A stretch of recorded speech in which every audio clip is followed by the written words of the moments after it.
Enfin, la sœur Déborah Lukalu sort du silence et elle nous raconte tout ce qu'elle a subi comme humiliation. Vous-même, vous savez l'histoire de son mari, la vidéo, nanani, nanana, l'infidélité. Et Dieu, qui n'a pas conseillé à la sœur Déborah Lukalu de quitter son foyer, qui n'a pas fait le live pour dire ma sœur, attendez, je vais arranger mes lèvres, ma sœur, il faut quitter, ma sœur, ça ce n'est pas un nommé. Qui n'a pas dit ça, qui n'a pas fait ça? Oh Dieu, je te bénis parce que nous là, on est toujours du bon côté. On est toujours du côté positif, ma soeur. Regarde seulement à Dieu. Confie-toi à l'Éternel. Demande la volonté de Dieu. Nous, c'est les conseils qu'on apporte. Jamais on ne pourra apporter les conseils du genre, Tikaye Boakisae, c'est un mauvais homme, mais c'est un mauvais papa. Enceinte de 6 mois. Non, franchement, elle nous raconte tout dans les détails. I'm détail.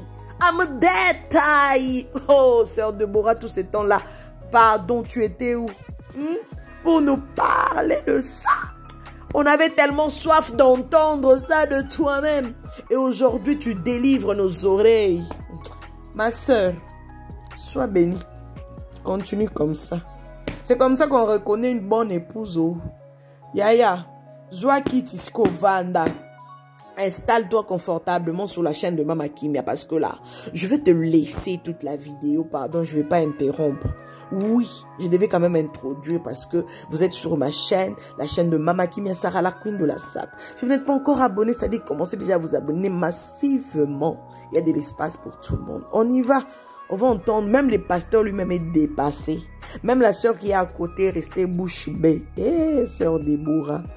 Ouais, ma casse, ma jeune fille est belle. Live. Après, je vais faire le live. Pardon, peut-être que ça sera à minuit. Non, peut-être que ça sera à 22 h. On se rencontre à 22 h là. Pour un grand live. On va parler, on va décortiquer. D'accord? Est-ce que vous êtes d'accord? Écrivez-moi dans les commentaires. Twende! Tushiki et témoignage à Dada Déborah, mtoto à maman. Eh, Seigneur. Témoignage à Dada Déborah, mtoto à maman. Eh, Seigneur. Alors, merci papa pour la parole et pour cette invitation, encore une fois. Alors, mon foyer, disons mon mariage, on a traversé une année d'épreuve où j'ai connu l'humiliation. Ce n'était pas dans le quartier, papa, c'était mondialement. Où les gens m'ont envoyé des vidéos de mon mari et ça a causé... C'est comme ça que tu as appris? Oui. Et les gens ne savent pas, mais on a ouvert cette vidéo ensemble, on était ensemble. Donc sa petite sœur a appelé, sa petite sœur est en train de crier au téléphone. On fera une vidéo qui circule sur les réseaux sociaux, c'est toi. Alors à ce moment-là, moi et lui, on ne savait pas de quoi il s'agissait. Alors il dit à sa petite sœur, on voit la vidéo, c'est quelle vidéo? Alors, il ouvre, il me dit, babe, viens voir. Et on ouvre, c'était sa vidéo. Mais quand il a dit, viens voir, il ne savait pas de quoi il s'agissait.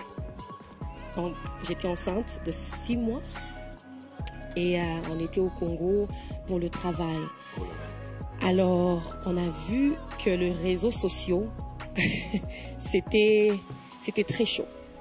Les blogueurs ont commencé à débattre. Ils ne savaient pas de quoi il s'agissait parce que papa, il y a des gens qui prennent ton histoire, ils font comme s'ils connaissent ton histoire plus que toi. Donc, ils ont commencé l'humiliation après humiliation. Moi qui étais enceinte, ils m'ont plongé même dans les problèmes comme si c'était moi qui avais fait cet acte. Mais ce qui est vraiment prophétique, le Seigneur m'avait préparé pour ça. Le Seigneur m'avait préparé pour ça. Un jour, j'ai appelé mon mari, il était au Congo, j'étais aux États-Unis. Je lui ai dit, le Seigneur m'a montré qu'il y a une femme qui veut te piéger. Et comme j'avais dit tout à l'heure, papa, Dieu parle. Dieu parle. Souvent, on ne comprend juste pas. Alors, on était entré en prière. Moi, dans un rêve, j'ai vu une femme qui était venue chez moi à la maison. Donc, quand tu lui as dit que le Seigneur m'a montré qu'une femme t'a piégé, oui. Ou bien qu'une femme t'a piégé ou t'a piégé. Ok. C'était, voilà. C'était juste, c'était comme une vision. Et j'ai senti vraiment une présence démoniaque dans ma maison. Et j'étais enceinte. Mais j'étais entrée en jeûne. j'ai prié, j'ai vu une femme venir, elle a signalé à gauche, à droite, elle a sorti, je ne sais pas quel esprit en elle qui est entré dans ma maison. Alors j'ai demandé à mon mari si on pouvait entrer en prière, on est entré en prière, on a commencé à prier. Là, il était au Congo, il était au Congo. Donc vous avez prié Oui, en distance, okay. Voilà. Alors je pars en Afrique du Sud déposer les enfants chez ma mère pour que je le rejoigne au Congo. C'est le jour que la vidéo a été envoyée. Alors, long story short, on a traversé des moments très difficiles. Papa, ce qui est vrai, moi, Déborah Lucalo, comme je me connais, je n'avais jamais pardonné. Jamais. Mais la manière dont le Seigneur m'a calmé dans la tempête, qui est d'ailleurs, mon album s'intitule Trust in the Storm, qui veut dire le calme dans la tempête. Donc, faire confiance en Dieu dans la tempête. Une chose que je sais, Dieu ne nous entraîne pas. Les soldats ne sont pas entraînés pour la paix. Ils sont entraînés pour la guerre. Donc, moi, je savais déjà que j'étais en guerre et que je devrais me calmer, écouter mon mari, parce qu'il disait toujours qu'il devrait voir notre parrain. Il devrait voir notre parrain. Et il disait ça avant l'histoire? Avant cette histoire. Alors, il avait peur de me dire, et bon, long story short, comme je veux dire, papa, c'était très long. Ça a impliqué la famille. Donc, du coup, pour moi, j'ai voulu les divorces.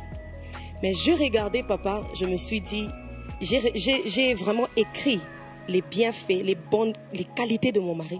Et j'ai écrit ses défauts.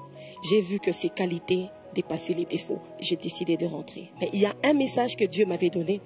J'avais enlevé ma bague, papa, j'ai pris mes habits, j'étais très fâchée. Les gens me voient sur les réseaux sociaux, ils croient que je n'avais rien fait. Mais it was a whole process. Je devrais me poser tant de questions si je devrais rester dans le foyer ou pas. Et c'était douloureux parce que j'étais enceinte. Un moment, pendant 3 jours, mon bébé ne bougeait pas. It was hell in my marriage. C'était l'enfer dans son mariage. Voilà.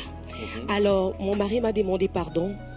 Et papa, ce qui est bon dans ça, mon mari et moi, on a toujours cru dans le ministère de mariage. Donc, on tenait des conférences sur Instagram où on parlait sur le mariage. Beaucoup de gens disaient que c'était trop tôt pour nous de le faire parce qu'on avait 2 ans, 3 ans de mariage. On avait des messages. Toi, tu veux nous prêcher quoi? Tu n'as rien à nous dire. Ça fait seulement 3 ans que tu es marié. Moi, j'aime beaucoup le mariage. Jusqu'aujourd'hui, je dis, si je pouvais me remarier, j'allais toujours me remarier avec cet homme-là. Mais, malheureusement, ou je dirais heureusement, parce que ça nous a rendu très forts. Cette épreuve est venue et aujourd'hui, je suis en mesure de dire à une femme que c'est possible que tu traverses l'épreuve et que Dieu puisse te guérir. Je dirais encore, papa, que ce n'est pas le mariage qui te rend heureux. C'est 2 personnes heureuses qui rendent un mariage heureux. Donc, les gens me voyaient sur les réseaux sociaux, mais tu souris pourquoi? Tu fais semblant pourquoi? It's not marriage that makes me happy. It's God that makes me happy. Qui la rend heureuse, c'est Dieu qui la rend heureuse. And we went through counseling. On a vu le pasteur Ivan qui nous a appelés avec maman Maud à Kinshasa. On a eu nos parents. C'est pourquoi il est très important d'avoir des bons mentors autour de toi. Parce que je pouvais faire l'erreur de divorcer sans écouter la version de mon mari, pourquoi il ne m'avait pas dit, sans écouter l'histoire entière et peut-être divorcer. Mais parce que j'avais des bonnes personnes autour de moi, mes parents, ma mère, les pasteurs qui étaient là, ils m'ont conseillé. J'ai écouté l'histoire de mon mari et on a conclu. À notre arrivée à Atlanta, il y a eu des témoignages qui sont sortis, des gens qui sont venus demander pardon, que c'était un coup monté. Un coup monté. Pour le piéger, lui? Pour le piéger, oui, et lui faire la vidéo pendant qu'il s'habillait. Wow. Donc, je ne veux vraiment pas entrer en détail parce que... Mais ton mari très tôt était repentant? Très repentant. Très repentant. C'est pourquoi même je suis restée. Très repentant. Ça n'a pas été une vie? Pas du tout. Ok. Pas du tout. Parce que pasteur, il faut connaître à qui tu es marié. Il faut vraiment connaître à qui tu es marié. Si tu as déjà peut-être soupçonné. Donc, la première des choses pour la guérison, c'est que tu l'as écouté. Je l'ai écouté. D'abord le Seigneur t'a parlé. C'est à quel moment tu as fait le pour et le contre? Je crois que quand j'ai pris mes bagages, je suis allée chez mon grand frère, toujours à Kinshasa. Je me suis dit, peut-être ici, il y a beaucoup de voix. Parce que, pasteur, mon téléphone avait explosé des appels. Tu as celui-ci qui te dit, il faut divorcer, il faut laisser. Toi, tu es quelqu'un de public. Et de ce côté, on te dit, il faut pardonner. Tu prends toujours sur le pardon, il faut pardonner. Donc, j'ai voulu moi-même entendre Dieu. C'est pourquoi j'ai pris mes bagages. Ça avait fait du mal qu'on était dans un même pays, mais on n'habitait pas dans une même maison.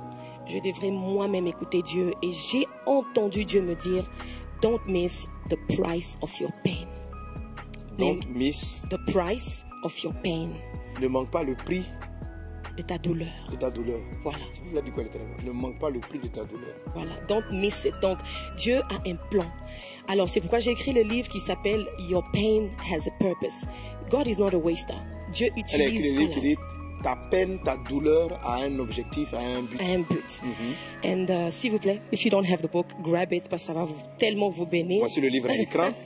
Voilà. It's gonna bless you tremendously. Le livre va te bénir. Voilà. So, Pastor, for me, it was something that humiliated me. Ça m'a Pour humilié. elle, c'était très humiliant. It was painful. But through Très it, douloureux. God gave me a message. Mais au travers de cela, Dieu lui a donné un Et message. c'est pourquoi je veux dire à quelqu'un que toute épreuve que tu traverses, Dieu a un plan. God always has a plan with it. And today, papa, moi j'aimais beaucoup le mariage. J'ai parlé toujours sur le mariage. Dieu a dit, tu veux que je t'utilise dans le domaine de foyer? Ok, je te donne cette épreuve. Ah là là, encore on dit Yako. Yako, Yako, Yako, Yako, Yako. Très beau témoignage, très beau témoignage. Amen. Et tu vois, Déborah, à l'intérieur de ton témoignage, on a le process du Saint-Esprit. Comment est-ce qu'on est guéri? Amen. Alors, ce que je vais partager avec toi, donc, sur la base de la parole de Dieu, c'est comment est-ce que tu te sors d'une situation pareille. Amen. Je vais traiter quelques points, je ne peux pas tous les dire. Comment Dieu te sort de la situation pareille. Et ici, vous avez vraiment opéré le travail du Saint-Esprit. Amen. Ce qu'elle a vécu, c'est le travail du Saint-Esprit. Amen. Alors,